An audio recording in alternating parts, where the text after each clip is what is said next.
as you went looking for others in your building, you were able to find others in your district to collaborate with, hence you joined the project, but to find others in your building. And have you discovered anything personally or as a group about how to build collaboration amongst colleagues within your school? Oh, for sure. So, I mean, it was building those relationships. I had to get to know people that I worked with, because I did my practicum at Rossland Secondary School, and then my first contract was at Stanley Humphreys. So, luckily through WECTEP, one of my mentor teachers worked at Stanley Humphreys, and she was able to kind of give me the ins and outs of the school and which people I would want to connect with, so that if I didn't have her, I probably would have struggled at first to find those people. So once I found those people,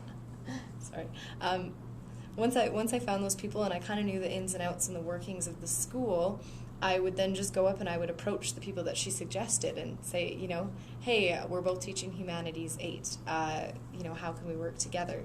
And then from that, I picked a mentor from the SD20 or the BCTF mentorship group within the school. So that really helped. So her and I did a ton of mentorship work together, a ton of collaborative projects.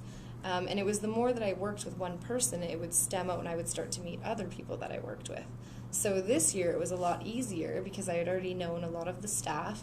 We also have a lot of new people on staff, tons of new temporary people and new beginning teachers coming through. So, and I always find that it's even a challenge with new teachers sometimes to get to connect, to collaborate. So it's not just people who have been working as a teacher for a while, it's still new teachers. There's challenges no matter what. But, the biggest thing for me is putting myself out there and not being offended if someone's not interested in something I'm doing, then, okay, here's a new project we're going to try, and let's see who's interested in that. Well, I think, when I say that uniformed kind of collaboration, I just hope that in every building there's some form of collaboration. And I would hope that there's some time provided for everyone. That would be the ideal, perfect situation in the district.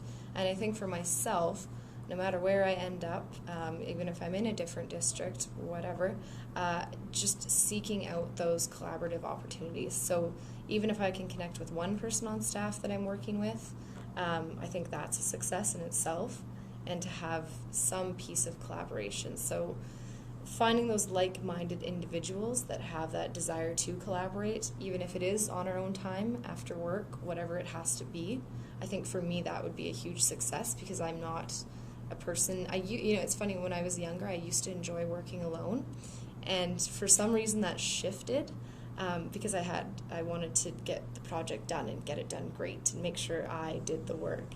And it shifted now to where I love asking people for help and I love working with people.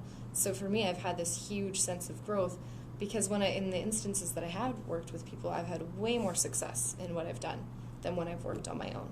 So I think no matter where I end up, whichever district I am, if I'm here, I just need to seek out those opportunities and connect with those people and create something that obviously in the end benefits my students. Well, for sure, just to get involved, and if you see an opportunity, put yourself out there. It's scary at first.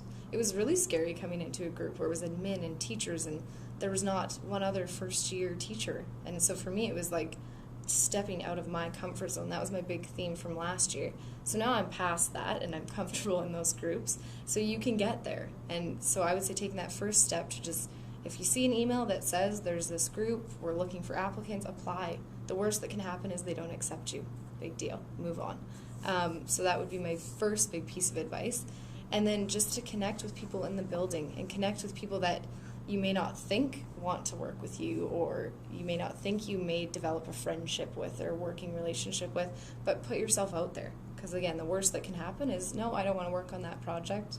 Big deal, but you've made that first initial connection, and eventually those people will come back to you, and they usually will want to work with you, in my experience.